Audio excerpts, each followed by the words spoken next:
샬람 야훼쿰, 하나님의 축복이 여러분과 함께 하시기를 바랍니다. 오랜만에 녹화하는 것 같습니다. 여러분 건강할 때 건강을 잘 관리하시기 바랍니다. 건강이 한번 무너지면 추스르기가 상당히 어렵다는 것을 깨닫게 되었습니다. 오늘은 시편 1권, 2권, 3권, 4권, 5권 가운데에서 제3권인 73편 묵상한 것을 나눠보도록 하겠습니다. 시편 제3권은 대부분 아삽이 기록한 시로서 73편부터 89편에 해당됩니다. 이 아삽은 이 외에도 시편 50편도 기록한 인물이기도 합니다.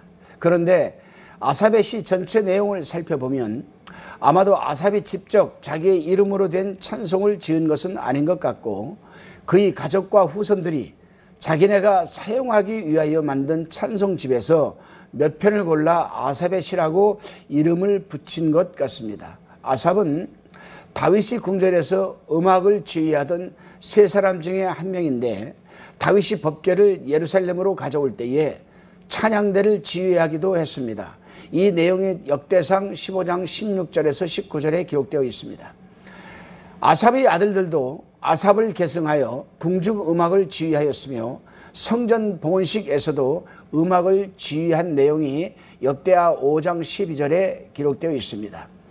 이 아삽의 시는 몇 가지 특색을 가지고 있는데, 하나님을 심판자로 표현하고 하나님이 말씀하시는 어조도 심판자답게 엄숙하게 기록하고 있는 것이 바로 특색입니다.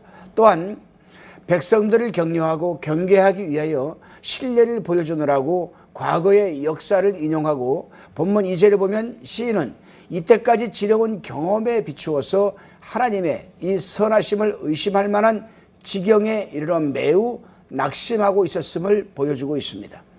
이와 같이 시인의 믿음에 약해진 이유는 악인들이 형통하는 것만 보았지 하나님을 바라보지 않은 까닭이 아닌가 생각을 합니다. 그렇습니다, 여러분. 여기서 우리가 깨닫게 되는 것은 사람의 믿음이 약해지는 것은 다 하나님을 바라보지 않기 때문이라는 사실입니다. 우리가 믿는 하나님은 신실하신 하나님이십니다. 성경 역사를 보거나 세상 역사를 봐도 하나님은 언제나 신실하셨습니다. 그러므로 하나님만 든든히 믿고 있으면, 전폭적으로 하나님을 신뢰만 하면 비록 어려운 고통을 당하는 일이 있다 하더라도 견디어 나갈 수가 있는 것입니다.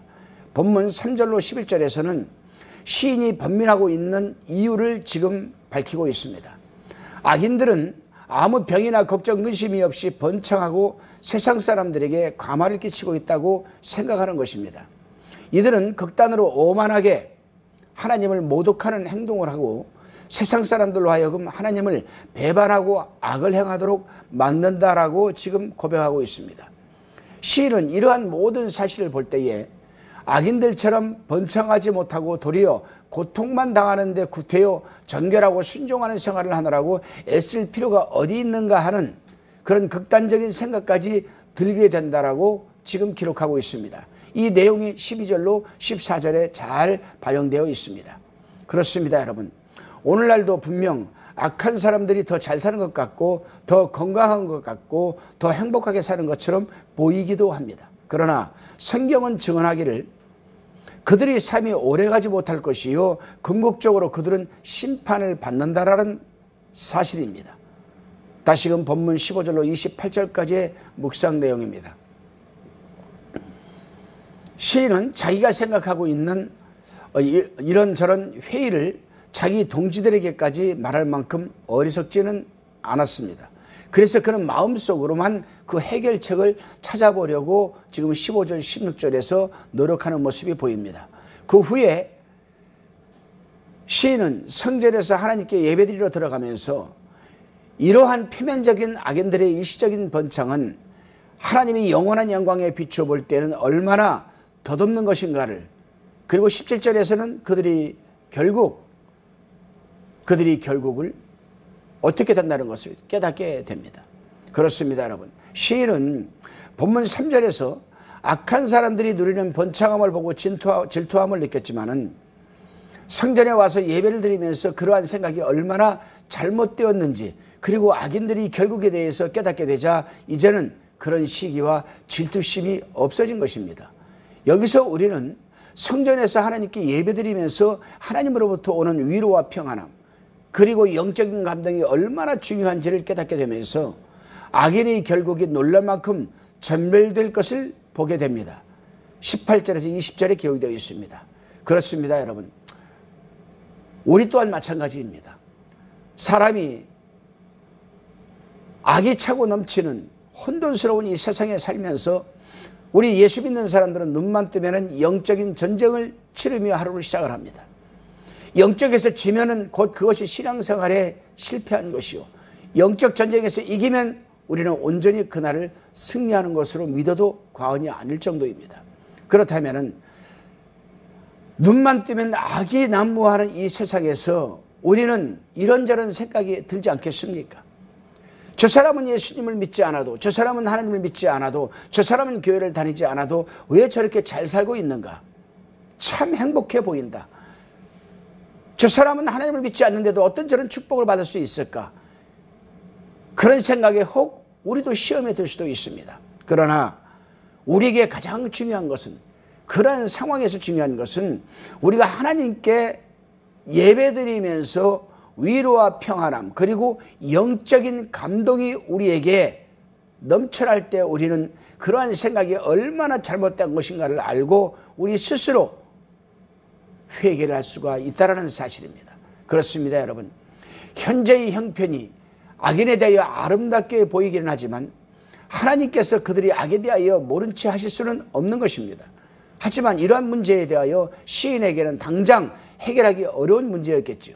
그러나 그 이유는 하나님께서 악인들이 번창함에 대한 이유와 목적을 처음부터 알 수 없게 하셨기 때문입니다. 그래서 시인은 깨닫고 나자 21절 22절에서 자신을 우매무지한 주의 앞에 짐승이라고까지 지금 고백을 하고 있습니다. 그렇습니다, 여러분. 시인이 제기한 이러한 문제, 어찌하여 하나님을 믿는 사람은, 어찌하여 하나님 말씀에 순종을 하고 예배 중심으로 살아가는 사람은 어려운 삶을 살게 되고, 예수를 믿지 않고도 악을 행하며 자행자지하고 살아가는 사람들은 어찌 저렇게 잘 먹고 잘 살고 행복하게 살아갈 수 있을까? 오늘날 우리 하나님의 사람들에게도 이 문제가 대두되지 않을 수는 없습니다. 믿음이 연약한 자들은 왜 악인들은 자기들 멋대로 살아가고 불순종하고 남들에게 상처를 주고 강박한 마음으로 살아가는 데에도 저렇게 번창을 하는지, 행복해 보이고 자신은 나름대로 열심히 주를 섬기고 의롭게 살려고 최선을 삶을 살아내려고 하는 데에도 힘들고 어려움이 오는지에 대한 문제를 제기할 수가 있는 것입니다. 그러나 이러한 문제에 대하여 어느 누구도 하나님께 문제 제기를 할 수는 없을 것입니다. 왜냐하면 그런 악인이 번창하고 잘 살고 의인이 참 힘들게 사는 이러한 하나님의 섭리 속에서도 하나님의 뜻이 있기 때문입니다. 신약성경에 보게 되면 예수님께서 이러한 문제에 대하여 말씀하시기를 혹 이 생에서는 해결이 안 되더라도 내 생에서는 해결이 될 것이라는 계시를 하셨습니다. 그 대표적인 것이 부자와 거지 나사로의 문제 아니겠습니까? 왜냐하면 이 생에서의 세상 일은 하나님께서 온전히 주관하시기 때문이고, 하나님의 주관하심 속에는 하나님의 섭리와 계획이 있기 때문입니다. 즉 악인들이 번창함 속에도 하나님의 섭리와 계획이 다 들어있다는 사실입니다. 여러분 어떻게 생각하십니까?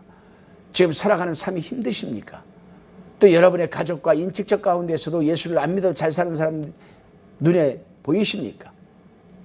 여러분, 그럴수록 우리는 더욱 열심히 예배를 회복하고 예배 가운데 성령의 감동과 참 진리의 말씀에 붙들리시기를 바랍니다.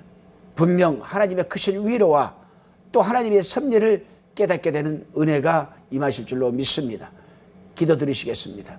주님, 한 치 앞도 대답할 수 없는 우매무지한 우리 인간들이 어찌 하나님의 깊은 세상 다스림과 계획하심을 알 수가 있습니까? 하오니 악인들의 형통함을 보면서 시기와 질투함을 갖지 말게 하시고 우리에게 주신 형편과 사정 그리고 믿음의 분량에서 최선의 삶을 살아내게 도와주시옵소서.